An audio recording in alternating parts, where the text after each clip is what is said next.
ラストシーン空撮で現実の風景なんですけど、現実なのか CG なのか分からなくなるのはなんでかというと、シンジは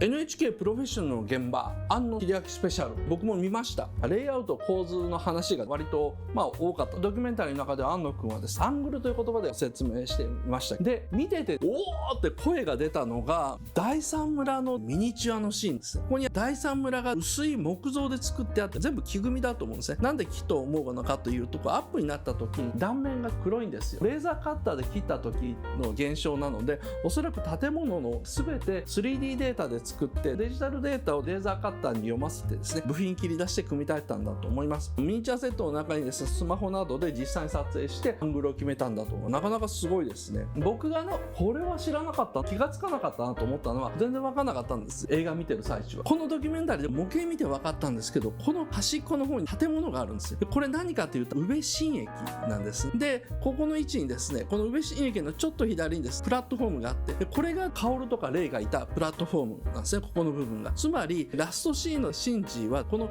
宇部新駅のホームにいて、で中央のですねちょっと遠いプラットフォームを見ている。どういうことかっていうと、この宇部新駅の手前が現実世界で、向こうが第三村になってる、この構図だったんですよ。第三村ってどこにあるのかというと、山口県の宇部にあったっていうのがこのミニチュアでわかるんですよね。すごい面白い構造になっています。だからラストシーンで空撮で山口県の宇部が映った時に現実の風景なんですけど、あれこれ現実なのかな CG なのかなって一瞬分かんなくなるのはなんでかというと、実はこの線路から向こうが全て CG で描かれたんですね、現実の。なので動いてる電車が CG なんですよ。ところがカメラが振って現実の宇部が映ると、そこで動いてる自転車とか自動車が全て現実の素材なんですね。本物だったんですよ。でそれがうまく共存されてるから、アニメの中のキャラクターって CG の世界としてちゃんとあの中にある。アニメと現実を離れたものとして捉えてないんですよ。本人の頭の中の世界でアニメーション架空の世界と実写のですね現実の世界、隣り合った自分の気持ち一つだけで隔たれてる世界だ。でそれで自分はこっちの世界に帰ってきたという話にしてるんですよ。シン・ゴジラが虚構対現実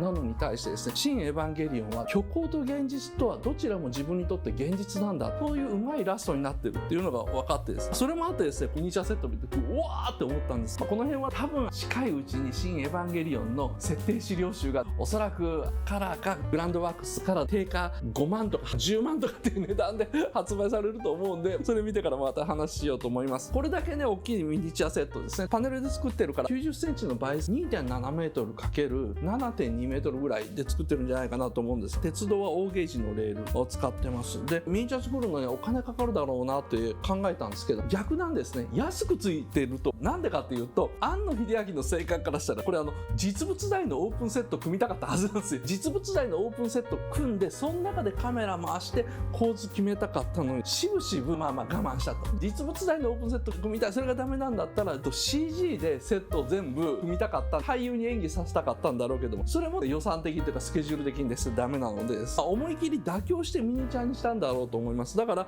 いいお金の使い方、庵野秀明は贅沢してる無駄をやってるというんではなくてですね、逆に言えばコストダウンに成功したシーン。